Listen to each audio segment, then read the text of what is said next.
नमस्कार, आप देख रहे हैं इंडियाज वर्ल्ड और मैं हूं नगमा। और हर हफ्ते की तरह इस बार मेरे साथ मौजूद हैं Sanjay Joshi, observer research foundation के चेयरमैन। और इस हफ्ते हम ये देखेंगे कि दुनिया में अमेरिका और चाइना के बीच में जो एक टेक युद्ध छिड़ा हुआ है वो किस दिशा में बढ़ रहा है। उसमें लगातार तेजी आ रही है और उसकी अलग अलग वजह है। कभी ये हुआवे के लिए ज्यादा जंग छिड़ जाती है, कभी टिकटॉक के लिए। अब जो हाल में कदम उठाया गया, एक एग्जीक्यूटिव ऑर्डर प्रेसिडेंट ट्रंप ने जारी किया और उसके तहत टिकटॉक को वहां पर जो उसकी पेरेंट कंपनी है बाइटडांस, उसको उसमें एक प्रतिबंध लगाया गया कि जो माइक्रोसॉफ्ट के साथ उसकी बातचीत चल रही थी कि माइक्रोसॉफ्ट उसे खरीदे, उस पर भी रोक लगाई गई। लेकिन इस पे भी कोई तरह की सफाई नहीं है। साथ साथ वी चैट, एक और ऐप, उस पर भी प्रतिबंध लगाने की बात हुई। ये तमाम चीजें यानी कि टेक वॉर जो है वो लगातार गति पकड़ रहा है। और इस बीच ये भी ध्यान रखना जरूरी है कि अमेरिका के चुनाव करीब आते जा रहे हैं, तो ये चीजें आपस में किस तरह से जुड़ी हुई हैं। इसके साथ साथ जो विश्व व्यवस्था है वो किस तरह बदल रही है। डब्ल्यूएचओ के रिफॉर्म्स की बात चल रही थी, लेकिन वहां पर अमेरिका का दबदबा या उसकी दादागिरी, हालांकि अमेरिका उसको छोड़ने की बात कर चुका है, ट्रंप छोड़ने की बात कर चुके हैं, बावजूद इसके वो कैसे उसमें हावी हो रहे हैं और दूसरे देशों की क्या प्रतिक्रियाएं हैं, ये तमाम चीज। और इसके अलावा भारत के पड़ोस में क्या चल रहा है। हमने एक आक्रामकता देखी पहले नेपाल की तरफ से। पाकिस्तान लगातार एक सरदर्द बना रहता है, पर वहां भी एक नई आक्रामकता एक नए नक्शे के तौर पर सामने आई है। सो इन इन सब चीजों पर हमारी नजर रहेगी। संजय जी, सबसे पहले जो जो टेक युद्ध है, यानी टेक्नोलॉजी को लेकर जो एक जंग छिड़ी है और जो बढ़ती ही जा रही है, जो लगातार गति पकड़ रही है, चाहे वो हुआवे हो, वो टिकटॉक हो, वो वी चैट हो। एग्जीक्यूटिव ऑर्डर की मैंने बात की कि कैसे एक एग्जीक्यूटिव ऑर्डर आया और प्रतिबंध लगाने की कोशिश की गई, लेकिन साथ साथ इसी दौरान हम ये भी देख रहे हैं कि एक क्लीन नेटवर्क इनिशिएटिव की घोषणा विदेश मंत्री माइक पॉम्पियो ने की है, जिससे जो चाइना का इंटरनेट है वो पूरी तरह से कोशिश है कि वो अमेरिका से बाहर रहे और अंडर सी केबल्स हो जाए, या फिर जो चाइनीज एप्स हैं उनको ब्लॉक कैसे किया जाए, ऐप स्टोर से बाहर रखा जाए। वजह ये बताई जा रही है कि हम अपने सिटीजन्स को, अपनी कंपनियों को की रक्षा करना चाहते हैं। पर ये कितना कैसे रोक पाएगा, इस जो तकनीक है उसमें ये किस तरह प्ले आउट करेगा, क्या ये मुमकिन हो पाएगा? नगमा जी, बहुत दिलचस्प समय है। देखिए, 21वीं शताब्दी की जब हम लोग बात करते थे कुछ 10-15 साल पहले, तो हम बात करते थे कि 21वीं शताब्दी एशिया की शताब्दी होगी और एशिया दुनिया में लीड लेगा और जो दो देश बिल्कुल तेजी से आगे बढ़ करके आपस में टक्कर लेंगे, उनमें भारत और चीन की बात होती थी। पूरी विश्व बात करता था भारत और चीन की जो आपस में राइवलरी, उसके बारे में चर्चा होती थी। 15 साल बीते, आप देख रहे हैं कि आज सिर्फ एक राइवलरी की बात हो रही है, वो है अमेरिका और चीन। और एक बहुत बड़ा उबाल आया हुआ है कोविड के चलते, जिसमें मैं कहूंगा कि दुनिया आज वास्तव में ना सिर्फ कोविड बल्कि कई कई बीमारियों से ग्रस्त हो चुकी है। तो कोविड तो हाँ एक बीमारी है जिसने हमला हम पर किया है, लेकिन इसके पहले दो और बीमारियां जो हमको लग चुकी थी, और कोविड सिर्फ उनको और इजाफा कर रहा है, बढ़ावा दे रहा है, स्थिति को और खराब कर रहा है। पहली वो थी जो बीमारी जो ग्लोबलाइजेशन की जो एक प्रक्रिया चल रही थी, वो एक तरीके से आज हम देख रहे हैं कि वो उसको एक तरीके से मल्टी ऑर्गन फेलियर हो गया। उसका कोई अंग काम ही नहीं कर रहा है। किडनीज भी खराब है, उसका दिल का दौरा भी पड़ चुका है, सब कुछ हो चुका है। तो एक तो वो आईसीयू में पड़ी हुई है, और दूसरा जो चाइना और यूएस का ट्रेड वॉर चल रहा है, जो ट्रेड और टेक्नोलॉजी वॉर चल रहा है, इसका बुखार ये लगातार टेम्परेचर बढ़ता जा रहा है और दिन प्रतिदिन बढ़ता जा रहा है। कुछ का कहना है कि ये अमेरिकी चुनाव तक बढ़ेगा, कुछ का कहना है कि ज्यादा गहरी इन दोनों के बीच में डिफरेंसेस हैं, तो लंबा चलेगा। लेकिन इसके जो रिजल्ट्स हैं वो देखिए। अभी जब टिकटॉक पर बैन करने की बात हुई, तो आप देख रहे हैं एक तरफ से माइक्रोसॉफ्ट से चर्चा हो रही थी कि शायद माइक्रोसॉफ्ट टिकटॉक को खरीद लेगा, वो भी डिस्कशंस हो रहे थे। दूसरी तरफ हमने देखा कि फेसबुक ने अपना रील्स एप्लीकेशन इंस्टाग्राम पे लॉन्च कर दिया, और जो रील्स एप्लीकेशन है वो ना सिर्फ अमेरिका में, जर्मनी, यूरोप के कुछ देशों में और भारत में भारत जिसने टिकटॉक ऑलरेडी बैन कर चुका है, वहां भी रील्स एप्लीकेशन की एक तरीके से टेस्ट लॉन्च शुरू हो चुकी है कुछ ही दिन पहले। तो ये जो है एक व्यापार युद्ध भी है, टेक्नोलॉजी युद्ध भी है। फेसबुक के शेयर करीब 6.5-7% एकदम उछल करके आगे चले गए। पर अमेरिका में जो इस वक्त चर्चा मुख्य चल रही वो ये है कि ये जो फरमान है, इसको वास्तव में जो क्लीन नेटवर्क की बात कर रहे हैं, इसको लागू किस प्रकार से किया जाएगा जी। क्या इसके जो लेजिस्लेटिव पहलू हैं, कौन से कानून हैं जिसके तहत इसको लागू किया जाएगा, क्योंकि कई पहलू इसके ऐसे हैं जो चर्चा हो रही है उनको अमेरिकन कोर्ट्स में डेफिनेटली चैलेंज किया जाएगा। और चैलेंज कई और कंपनियां करेंगी, गूगल भी कर सकती है। अगर गूगल को आदेश दिया जाता है कि वो एप्स हटाए अपने प्ले स्टोर से, तो ऐसी बात नहीं कि गूगल चुपचाप इनको मान लेगा। हो सकता है गूगल को चैलेंज करने की कोशिश करे और लोग इनको चैलेंज करने की कोशिश करें। तो ये जो है एक बड़ा कॉम्पिटिटिव एनवायरनमेंट है। तो ये आगे चल के देखना होगा। एक जो इसमें बड़ी चीज है जो लगता है अभी जिस ढंग से बातें हो रही है अमेरिका में, तो बहुत कुछ इसका लेना देना इलेक्शन से है। और जो इलेक्शन में एक बहुत गर्मा गर्मी इस वक्त चल रही है कि कौन किस चीन को ठीक कर सकता है, कौन चीन पर नकेल डाल सकता है। ट्रंप का कहना है कि मैं सबसे सक्षम हूं चीन पर नकेल डालने के लिए। दूसरी तरफ से आपने बात की थी कि एक दूसरी खबरें आ रही हैं, अमेरिकन काउंटर इंटेलिजेंस न्यूज बता रही है कि सब जगह इंटरफेरेंस अमेरिका इलेक्शन में बाकी देश आकर के करने जा रहे हैं। तो बड़ा दिलचस्प पहलू आ रहा है। बाइडेन कुछ कहते हैं, बाइडेन का कहना है कि वो ज्यादा अच्छा कंट्रोल कर पाएंगे। चीन के खिलाफ आज की तारीख में अमेरिका में बाईपार्टिसन सपोर्ट है कि चीन ने अमेरिका का फायदा उठाया, चीन ने विश्व व्यवस्था का फायदा उठाया। लेकिन कौन नेता इसको कंट्रोल करने में ज्यादा सक्षम है, इस पर से अब चुनाव अमेरिका में लड़ा जा रहा है।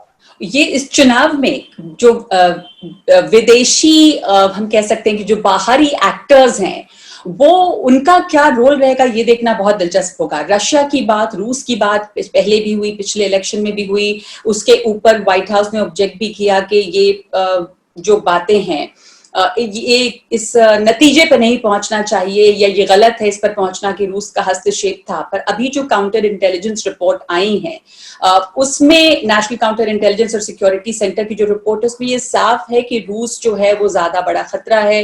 रूस जो है वो सीधे तौर पर अभी भी दखल अंदाजी कर रहा है। हालांकि चीन ये चाहता है, चाहेगा, जिस तरह से युद्ध चल रहा है चीन और अमेरिका के बीच के, डोनाल्ड ट्रंप दोबारा चुन के ना आए। हालांकि आपने बात की कि बायपार्टिसन सपोर्ट है चीन के खिलाफ, लेकिन ये भी हम देख रहे हैं कि चुनाव को लेकर ज्यादा बढ़ रहा है। और ट्रंप ने ये कहा कि अगर बाइडेन आएंगे तो चीन तो हमारी कंट्री को बिल्कुल कंट्रोल कर लेगा, मैं ही हूं जो सबसे ज्यादा सक्षम हूं।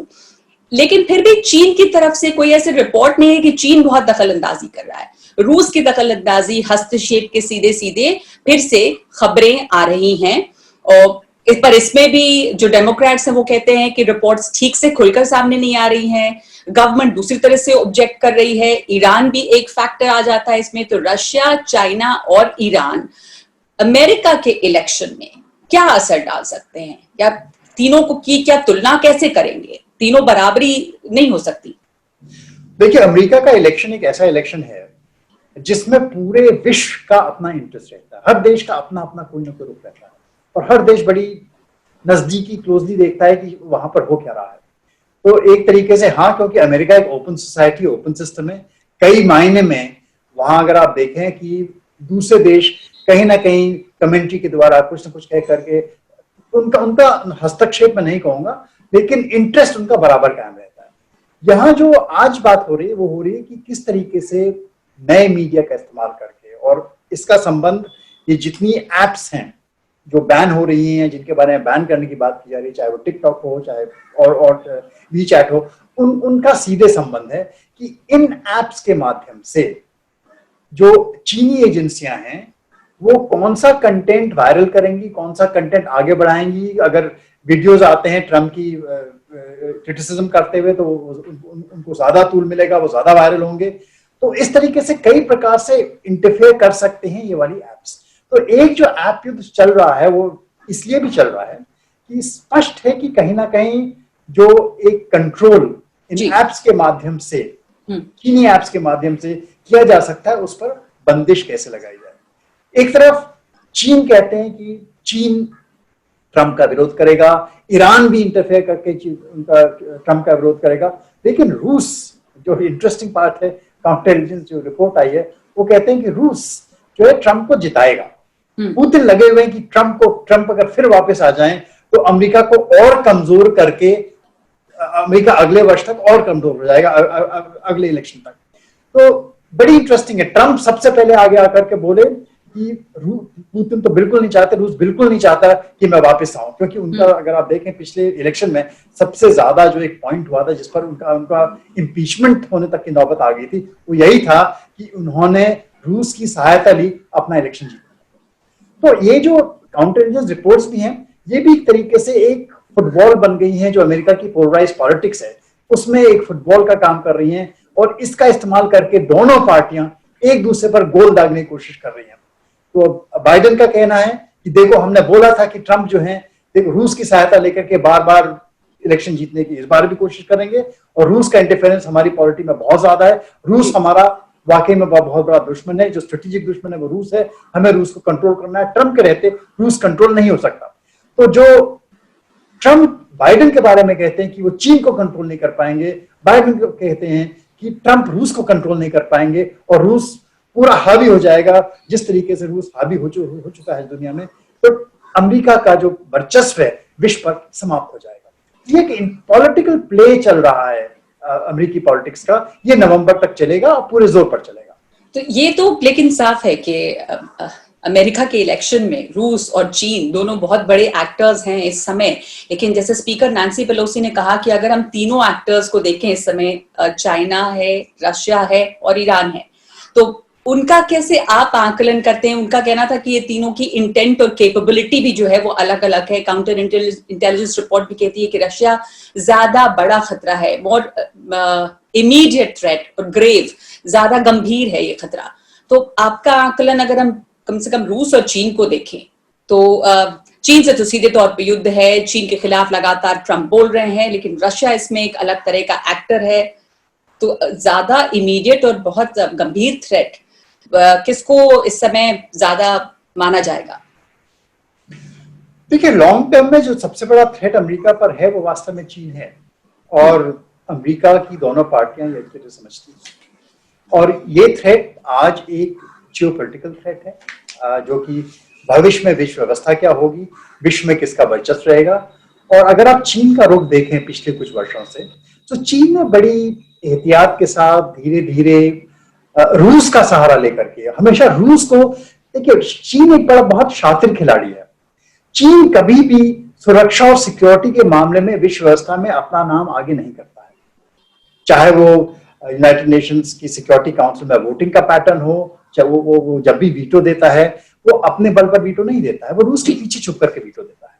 और पिछले कई वर्षों से आप देखें, लगभग 1997 के बाद से उसका जो हस्तक्षेप है यूएनएससी में रूस के संरक्षण में बढ़ता चला गया है, और रूस के साथ सामंजस्य बिठा करके उसने बार बार, खास तौर पर मिडिल ईस्ट के मामले में, सीरिया के मामले में, और जो घटनाएं हो रही हैं मिडिल ईस्ट में, उनमें वीटो का इस्तेमाल लगातार रूस की शय पर किया है। तो सिक्योरिटी के मामले में वो रूस को आगे करता है, लेकिन जो उसके हित हैं, उसके हित बहुत स्पष्ट रूप से मिडिल ईस्ट में साफ हैं, और आगे चल करके वही चाहता है, क्योंकि उसके लिए, जहां तक चीन का सवाल है जी, मिडिल ईस्ट पर कंट्रोल, इंडियन ओशन पर कंट्रोल, चाहे वो गदार के माध्यम से हो, चाहे वो चाबहार के माध्यम से हो, उसमें उसके इरादे बड़े साफ हैं। उसको अपनी सप्लाई लाइंस क्लियर रखनी है, उसको इस क्षेत्र में अपना वर्चस्व बनाना है, और अगर रूस की सहायता से अमेरिका अपने कदम पीछे खींचता है या उसको बाहर खींचने पर मजबूर किया जाता है, तो चीन पूरे तरह से उसमें सहयोग देगा। तो चीन ने मिडिल ईस्ट नेशन से अपनी जो रिलेशंस हैं वो लगातार बढ़ाई हैं, ना सिर्फ ईरान से बढ़ाई हैं, उसने अपने रिलेशन सऊदी अरेबिया से बढ़ाई हैं, उसने अपने रिलेशन सीरिया में बढ़ाई हैं, और यहां तक कि उसने अपने जो रिलेशंस हैं वो इजराइल से भी धीरे धीरे मजबूत करता चला गया है, क्योंकि वो जानता है इजराइल टेक्नोलॉजी क्षेत्र में बहुत मजबूत कंपनी। तो चीन स्पष्ट रूप से इस खेल में जो है वो सिक्योरिटी में पीछे थोड़ा रह करके एक इकोनॉमिक स्ट्रेंथ लेकर ज्यादा आगे आता है। वो बात करता है बीआरआई की, वो बात करता है सीपेक की। पिछले ही महीने चीन ने वीडियो कॉन्फ्रेंस किया नेपाल, अफगानिस्तान और पाकिस्तान के साथ चारों की चौकड़ी जमा हुई और चीन बात करने लगा कि ट्रांस हिमालयन कॉरिडोर बनाएंगे। जो सीपेक है, सीपेक से जुड़ करके ट्रांस हिमालयन कॉरिडोर तिब्बत होते हुए सिंचियांग जाएगा और देखो पूरे इलाके का हम विकास करेंगे। वो सिक्योरिटी की बात नहीं कर रहा है, वो कह रहा है मैं विकास कराऊंगा। लेकिन इन सब प्रोग्राम्स के पीछे, इन सब प्रोजेक्ट के पीछे जो सिक्योरिटी एंगल है, जो अपना वर्चस्व फैलाने का उसका एंगल है, वो बहुत स्पष्ट है और चीन इसमें धीरे धीरे आगे बढ़ता जा रहा है। तो अगर आप पूछते हैं कि वास्तव में कौन बड़ा थ्रेट है, वास्तव में स्पष्ट है कि अमेरिका के लिए चीन सबसे बड़ा थ्रेट है और इस क्षेत्र के लिए भी, जहां पर हम रीजन की बात करते हैं, चीन सबसे आगे आकर के जो उसका हम एक्शंस देख रहे हैं हमारे अपने नेबरहुड में जिस तरीके से काम हो रहा है, स्पष्ट है कि चीन का आगे गेम प्लान क्या है। जी, हमारे अपने नेबरहुड की हम बात करें अगर, तो हमने जैसा आपने कहा कि नेपाल, अफगानिस्तान, इन सबसे जो चीन की बातचीत की और ऐसा लग रहा था जैसे एक काउंटर क्वाड बनाने की यहाँ पे कोशिश है। एक तरफ भारत, यहाँ ऑस्ट्रेलिया और अमेरिका और जापान, इन देशों के साथ में जो क्वाड की गतिविधियां चल रही हैं, आक्रामकता जो यहाँ पे बढ़ी है। हमने कुछ दिनों पहले देखा कि नेपाल एक नए नक्शे के साथ सामने आया, बड़ा आक्रामक है। साफ है कि वहां पे जो सरकार, जो प्रधानमंत्री हैं, वो भारत के साथ जिस तरह के रिश्ते रहे हैं वैसे बनाए रख रहे हैं कि में बहुत ज्यादा दिलचस्पी नहीं रख रहे थे, जिस तरह के उनके बयान आते रहे। ये जो नक्शे के तौर पे एक आक्रामकता दिखाई दी है, ये इस क्षेत्र के लिए थोड़ी एक नई डेवलपमेंट थी। लेकिन क्या वजह है इस आक्रामकता की? यहाँ पर अब पाकिस्तान वही कर रहा है, एक नया पॉलिटिकल नक्शा, राजनीतिक नक्शा, जिसमें जूनागढ़ को पाकिस्तान अपने बाउंड्री के अंदर समेट रहा है।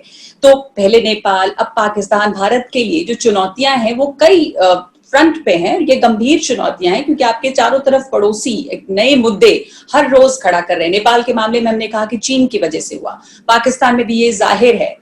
तो कैसे ये जो घेराव दिख रहा है और इस इलाके में इसकी क्या वजह है, इस नई आक्रामकता की? क्या भारत को करना चाहिए? रीजनल ब्लॉक्स जो यहाँ पर हैं, क्या उनसे एक रीसेट बटन दबाने की जरूरत है भारत को? देखिए, राष्ट्रवाद की गंगा पूरी दुनिया में बह रही है और इसी में सब लोग अपने हाथ धोए जा रहे हैं। तो पाकिस्तान जो कर रहा है, नेपाल जो कर रहा है, वहां के जो नेता भी हैं, वो एक नए प्रकार के राष्ट्रवाद को जन्म देना चाहते हैं ताकि अपना कंट्रोल, एक कठिन समय है तो किस तरीके से वो अपनी जनता का ध्यान डाइवर्ट करके एक राष्ट्रवाद के नाम पर दूसरे बता करके कि देखो हमारे जो नेता हैं वो सबसे आगे इसमें चल रहे हैं, वो अपने दुश्मनों से कैसे लेंगे। लेकिन समस्या ये है कि नेपाल जो है कहां से हिंदुस्तान को, भारत को अपना दुश्मन मानने लगा, कब से मानने लगा, ये हमारे लिए चिंता का विषय है कि ऐसा क्यों हो गया। नेपाल एकदम पलट करके, पाकिस्तान तो शुरू से एक तरीके से ऐसी स्थिति में था। पाकिस्तान और हमारी तो पुरानी वो है, एक जियोपॉलिटिकल गेम चल रहा है जिसमें और भी देश इन्वॉल्व है। लेकिन नेपाल का इस तरफ जाना थोड़ा हमारे लिए चिंता का विषय है और भारत को जो है कहीं ना कहीं रीजनल डायलॉग फिर से शुरू करना बहुत जरूरी हो जाता है। चाहे वो आज हम देखते हैं कि श्रीलंका की बात करें, राजपक्षे सरकार जीत करके फिर से आई है और अच्छी खासी मेजोरिटी पर से इसके साथ जीत करके आई है। तो अपनी जो नेबरहुड पॉलिसी है, नेबरहुड में भारत को विशेष ध्यान देने की आवश्यकता है क्योंकि चीन अपनी तरफ से एक खेल खेल रहा है और आग में घी डालने का काम करने में वो बहुत सक्षम है। तो हम यही देख रहे हैं जो नेपाल में कर रहा है, वो उसने आग लगाई हुई अपनी लद्दाख में लगाई हुई है, कहीं और लगाई हुई है, हमको बराबर परेशान करता जा रहा है। और यही आग में घी डाल करके वहां पाकिस्तान को उकसा करके, वहां से कहीं नेपाल को उकसा करके, एक वहां के राष्ट्रवाद का उपयोग करके वो हमारे लिए समस्याएं पैदा करने में बिल्कुल इस वक्त संलग्न है। देखिए, आगे आने वाले समय में स्पष्ट है कि हम बार बार बात करते रहते हैं कि ये पोस्ट कोविड वर्ल्ड कैसा होगा। पोस्ट कोविड वर्ल्ड की जो नींवें हैं वो तो आज रखी जा रही है। अंततः कौन से देश कोविड से किस प्रकार उभरेंगे, किन की अर्थव्यवस्थाएं तेजी से आगे बढ़ेंगी, किन की पीछे रह जाएंगी, कितना समय लगाएंगे, 6 महीने, 1 साल, 2 साल, 3 साल, 10 साल, ये समस्या जल्दी समाप्त होने वाली नहीं है। कई देश लंबे समय तक इससे जूझेंगे, कुछ देश जल्दी से बाहर निकल के आ सकते हैं। तो कौन से देश इसमें जो दौड़ अब चल पड़ी है, जो कोविड ने आघात किया है, कोविड ने जो इतना भारी आघात किया देशों के ऊपर, इससे बाहर निकल के कौन अपने पैरों पर जल्दी खड़ा हो सकता है, कौन कैसे इसको हैंडल कर सकता है। तो सब देशों के लिए, भारत के लिए भी बहुत बड़ी प्रायोरिटी इस वक्त बन जाती है कि कोविड के चलते कैसे अपनी हेल्थ व्यवस्था को लेकर के हम ठीक व्यवस्थाएं बनाएं, ज्यादा जानों का नुकसान नहीं जाए, लेकिन साथ साथ कैसे इकोनॉमिक रिवाइवल जल्दी से जल्दी वापस आ जाए, हमारे इंडस्ट्रीज, हमारी इकोनॉमी अपने पैरों पर खड़ी हो जाए। अंततः वही निर्धारित करेगा कि कौन देश आने वाले समय में अधिक मजबूत। तो ये एक नया गेम चल पड़ा है कोविड जी जी एक तरीके से जो एक चेस बोर्ड है बिल्कुल बदल चुका है, और इसको समझ करके हमें एक पूरी प्रायोरिटीज आज हमें बदलने की आवश्यकता है। फिर से पूरे मैदान को समझकर देखकर आगे चलने की आवश्यकता है। और हाँ, आने वाले समय में स्पष्ट है, जो शॉर्ट टर्म है, अगले 6 महीने में, अगले 1 साल में, अगले 2 साल में जो देश इकोनॉमिकली सुदृढ़ होकर कोविड से सही ढंग से संघर्ष करके अपनी इकोनॉमीज को उबार सकते हैं, उन देशों का भविष्य उज्जवल रहेगा। बाकी लोग इस देश में पीछे, इस दौर में पीछे छूटते जाएंगे। और चीन ये अच्छी तरह समझता है। जी, धन्यवाद। आप यही खेल खेल रहा है। जी जी, बहुत बहुत धन्यवाद आपका संजय, इस चर्चा के लिए, समझाने के लिए कि जो शतरंज की बिसात बिछी है दुनिया में, वो किस तरह से कोविड के बाद जो विश्व संरचना बन रही है उसमें बदल रही है। और ये सिर्फ बीमारी हमारे स्वास्थ्य पर ही आघात नहीं करती है, ये जो अर्थव्यवस्था पर हमला हुआ है उससे कौन कैसे कितनी जल्दी किस तरह से उभरेगा, कितना समृद्ध होकर उभरेगा, उस पर निर्भर करेगा कि कैसी दुनिया खड़ी होगी। इस हफ्ते इतना ही समय है हमारे पास इंडियाज वर्ल्ड में। अगले हफ्ते दोबारा जुड़िएगा हमारे साथ। बहुत बहुत धन्यवाद।